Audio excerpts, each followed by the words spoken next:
Hey everyone, welcome to Seajay Creates. We recently hit 200 subs. Last week I put out a double-length video to celebrate, and that includes a new rock-type Pokemon, new Gigantamax Pokemon, and some pretty serious region and story spoilers for, honestly, everything. It involves Power Rangers and Kaiju, so go check it out. Especially if you haven't seen it. Definitely go check it out. It's some of my finest work. But in this video, I want to cover one of Wentano's primary steel types. This is actually going to be our 44th Pokemon, almost a third of the way to my 140 Pokemon goal, which is pretty exciting. We may be approaching another story video, I haven't decided yet. Anyways, let's focus on the here and now. What is Pokemon without wonderful snails and slugs? Honestly, it's probably still Pokemon, but some of my favorites are the slugs and the snails. Magcargo, Gastrodon, and I'd be remiss if we didn't at least mention Goodra. They're so cute. My boys. One thing that I think Pokemon doesn't have is a great representation of snail shells. Hisuian Goodra has a normal spiral shell. Magcargo has a normal spiral shell. And Gastrodon has a... Actually, that one doesn't have a shell. But that just proves my point further. Let's make a little steel snail with a metallic shell. But where would he live, you ask? In some hot and rocky place, maybe like a volcano? Actually, no. Not at all. You see, I want to lean more into the sea snails by the time that we evolve this guy a couple times. And for good reason, too. The ocean actually has incredibly large quantities of metal, pretty much anywhere you go. The only reason you may not notice this would because they're super tiny particles that just sit and sift out of the sand.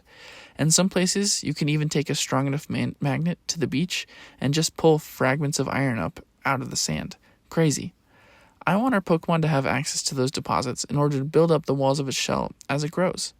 Originally, I had planned to make this Pokemon a Steel Fire type, where its shell was a furnace that would be used to smelt metal. You can see that in the coloring that I do for these mons initially, but I got thinking about that. We already have a melty snail in Slugma and Magcargo, and while a Steel Fire type could be really cool, I think it would be pretty hard to find one living in the ocean. The weakness to water-type Pokemon would just set it up to be absolutely bullied, and I don't know how well it could survive. So the final version took a pivot to being electric steel-type. Instead of having to eat and smelt the metal, it adds the metal fragments to its shell still, but it does this by sifting them from the sand and using magnetism to attach them. The advantage that this Pokemon has is that it's not just magnetic, it has a magnetic sixth sense. It can much more easily locate the places in the ocean that have these higher rates of metallic deposits. This Pokemon does retain the black color of metallic shards on the bottom of its body. I imagine that it has a very small magnetic attraction in them that pulls the shards from the sand to consume later. Its shell is intended to look more like a small version of a segmented seashell. A lot of sea snails have these very smooth, single-piece shells that grow with them, unlike hermit crabs who have to find discarded shells that belong to other animals and switch shells as they grow. Meet Ironch, the iron conch Pokemon. Ironch may not be very big, but it possesses an electrical capacity only maximized by their metallic shell. Should predators come after them, they're known for electrifying the water in their immediate area, stunning their enemies, and giving them plenty of time to escape. They spend much of their time searching for metallic fragments in the sandy beaches they live in, and use their magnetic senses to keep track of larger metallic deposits. Ironch consume these deposits to grow their bodies and their shells, leading to their evolution. So, how much metal does an Ironch need to evolve? I don't really know. There isn't a quantifiable metric that determines this, and it probably changes from specimen to specimen. That being said, some weird stuff does happen when it evolves. It gets squiddier, more squidly. It becomes squidificated. One of those, it makes sense, right? You got it. Anyways, the point is, it's not just a sea snail anymore. It's also a squid. It's a squid snail. Now, CJ, you might be asking, how did you come up with this idea? Well, that is fairly straightforward, and it's not. But you'll see. Snails and some of the similarly structured organisms, things like slugs, they're grouped together and called gastropods. Pretty cool. Well, squids, octopus, cuttlefish, all those types of things belong to another group of organisms called cephalopods. Also pretty cool. Here's the interesting part. From a phylogeny standpoint, meaning how we classify animals, these two classes of animals belong to the same phylum that we commonly refer to as mollusks. CJ, you might ask again, aren't mollusks things like clams and stuff? Yeah, those are also mollusks. They're all mollusks, but they're divided out, and so they have the same heritage. So what if we made a Pokemon that was closer to being somewhere in between these two families? The other reason that I wanted to pull these two classes together in a single Pokemon is that anciently, and even today, there are plenty of cephalopods that have had shells. You might be most familiar with nautiluses, which have a resemblance to ancient ammonites, but there were also some ancient squids that had large conical shells. That means they're long and spirally and shaped like a cone. For this instance, though, I decided to try and make a cuttlefish shape to the head of the Pokemon, including the fins. The metallic shell has warped to be much flatter and taller comparatively, and this Pokemon has gained the 2 tentacles that squid have while retaining the snail-like lower body. Squids have 8 arms and 2 tentacles. You can look it up. We'll explain it later if we need to. Again, you'll note that this Pokemon was intended to be a fire type. Yeah, I changed it like we talked about. But on a more interesting note, you may have noticed that the portions of this body that were black when it was an Ironch are now much closer to a bronze color. Bronze is actually not a naturally occurring metal. It's a mixture of copper and tin, surprisingly. I think that this Pokemon is growing in its magnetic abilities and senses. It's much stronger now, and it can do more than Ironch. Instead, it has a greater grasp over the different metals and their metallic capabilities, as well as magnetic capabilities. This means that it can sense them better or worse based on how magnetic they truly are. While it still pushes the strongest of metals into its shell, now this Pokemon is beginning to collect all sorts of metals because it has realized the values of an alloy. Some metallic alloys are stronger than the individual parts that make them up. By combining their individual strengths like pliability or lower weight or just raw strength, you can create metals that sit in the middle and are lighter, stronger, or more flexible than can be found in nature. This Pokemon is at the early stage of experimenting with these alloys and creating a shell to fit its liking.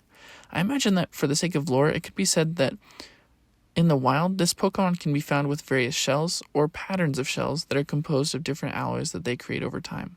Meet Nautallic, the metallic mollusk Pokemon.